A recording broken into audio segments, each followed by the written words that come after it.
Marvel Studios Hawkeye is always on target thanks to VFX supervisor Greg Steele. Hey, Greg. Hey, Lorraine, how are you? Thanks for having me today. Oh, I am doing excellent, but much like Kate, I am dying to know more about all of the different trick arrows in Hawkeye's arsenal. So how did you and the production team work together to create these arrows?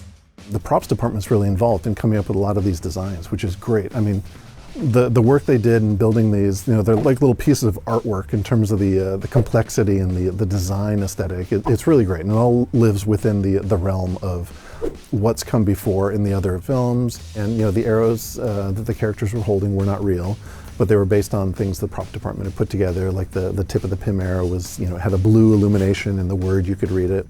We scan pretty much everything we do when we're on the film, so we'll scan all the locations and the actors and the props also. You've got the geometry, which is the foundational shape of it, and then you go in and you try to replicate the feeling of the surfacing quality. So the shininess, how beat up it is, where there's little lights that could turn on, things like that. And then you age it and try to make it look like it kind of belongs in the real world versus being totally synthetic.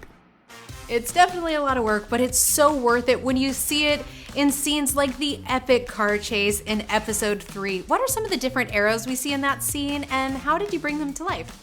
So the putty arrow is one of the first arrows that Kate shoots during the car chase. Once the arrow hits, it expands and creates this almost like expansion foam type quality. So to create something like that, we ended up just shooting the plate of the truck driving, and then in post-production we did effect simulations on the glass. So they referenced material that we had found of expansion foam and some slimes and things like that everyone liked, and then basically put it all together and just kind of gave a really kind of goopy, messy look. The explosive arrow was one that was launched by Kate at the beginning of the sequence. It jams into the bumper of a van and causes a giant explosion as it flips end over end, kind of rolling towards them almost.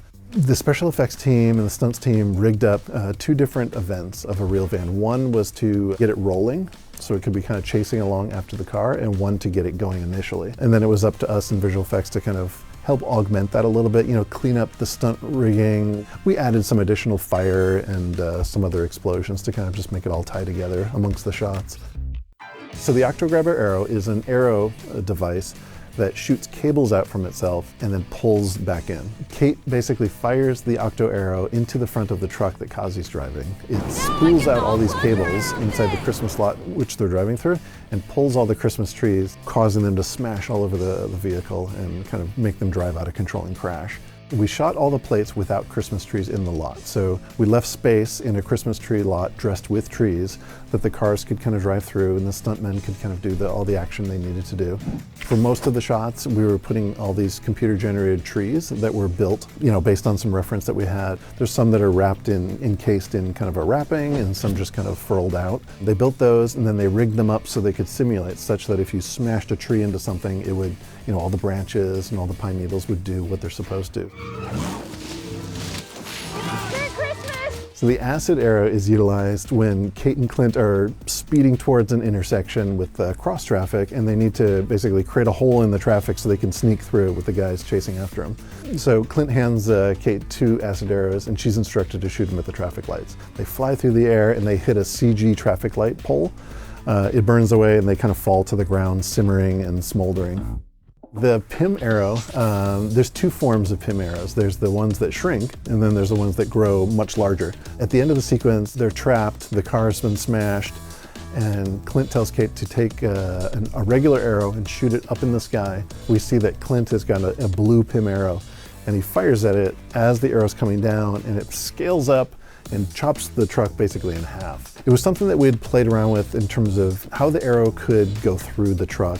I believe it was Kevin who had the idea. He said, no, shoot it straight up and then have it come straight down and chop the truck in half.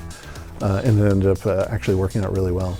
Everything in that environment is all CG. So, the bridge, the environment of New York and all that was all basically replicated. It's a real synergistic thing between stunts and special effects and visual effects. That's one of the fun things about the job, is actually being able to kind of work with all the different teams to put this together. Well, it takes a village, and just when we think we've seen it all, you pull out all of the stops for that final battle in the finale. Now, what are some of the arrows that you bring back and some of the new arrows that you introduced for this scene?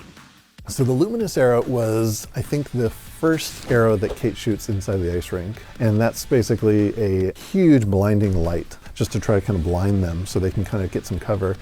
I'd say, 95% of the shots were shot in Atlanta on a backlot. For us, it was taking all the footage that we had shot and just augmenting what was, like a one-story building and turn it into a big 65-floor high-rise skyscraper in New York. The electromagnetic arrow is something that's used at the beginning of the ice rink fight.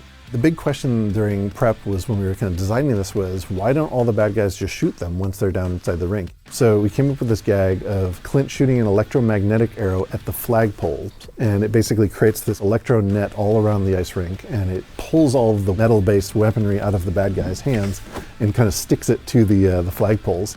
In post, we put in the electro aspect of it with the lightning bolts and electricity and things like that. So the acid arrow comes back actually in the final battle. It's before Clint lets Kate use all the good trick arrows when they get down to the ice. She's basically up in FAO Schwartz and Clint is stuck in a tree at this point. So she basically fires it at the trunk of the tree and causes the weight of the tree to actually fall over. Clint goes flying, everything is a hot mess down on the ice rink. Special Effects built us a special tree trunk that we could actually crack. Our vendor team put in the acid that was eating away at it, causing bubbles and smoke coming off it. And then the tree itself, as that falls, it just has a massive amount of simulation going on.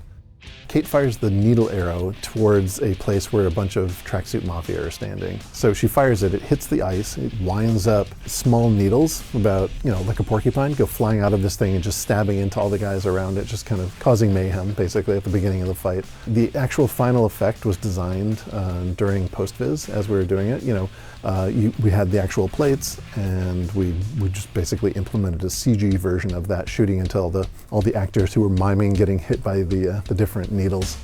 The trank arrow is an arrow that is a delivery system, yet again. So the main arrow goes into a guy's shoulder. So it's just a bunch of little hypodermic needles that shoot into the different characters. But the performances, again, for something like that, it was really what sell it. The giant explosion arrow that kind of happens at the end of the ice rink sequence is very similar to the one that took out the van earlier, but for the most part, the lighting teams created some interactive light for us. The stunt team rigged up some performers to come flying through the air, get up off the ground, and get pulled by these cables and come flying forward. Visual effects-wise, we ended up adding all the explosion and the debris that would fly. The splitting of the regular arrow. So Clint's down to 2 arrows with 3 bad guys coming at him. So what he does is he fires one and then quickly fires another one with greater force, causing that second arrow to cut through the first arrow, splitting it in half, so he basically creates 3 arrows. We created all the camera movement in computer graphics. We had our virtual set, so we could put them anywhere and just kind of move the camera through it. So we chased along behind the arrow in animation and split it, added effect simulations and things like that to make it very clear that it's a wooden arrow. The PIM arrow comes back again in the ice rink fight, but this time instead of actually making something gigantic, it's used to shrink down something. And there's several tracksuit mafia that are careening a big truck into the ice rink to try to kind of smash Kate and Clint as a last-ditch effort. And as it's coming towards them, Kate pulls out a PIM shrinking arrow and fires it at the van, shrinking it down. We shot as much as we could with the actors in the frame, but a lot of those shots ended up just being fully computer generated, with the trucks barreling across the plaza. Because we had built our CG environment, we could just drive our CG trucks through it. We had computer generated people standing down there as the truck hurls towards them. So after that moment, Kate turns to Clint and says, "Well, I wasn't really expecting it to end that way," type thing. This kind of odd moment where a owl comes in and takes that little truck away. Well, what is that? And now, looking back at this entire series, what was your favorite part of working on it? I mean, the content itself is amazing. One of the original Avengers, his storyline and handing the mantle over to Kate Bishop. It's a really cool storyline that we're all very excited to be working on. Everyone's kind of at their A game on these projects, and it's really neat to be able to kind of collaborate with them. That's probably one of my favorite parts of the whole process. Teamwork makes the dream work. Thank you so much, Greg. And of course, go check out all of those trick arrows in Marvel Studios' Hawkeye, now streaming all episodes only on Disney+.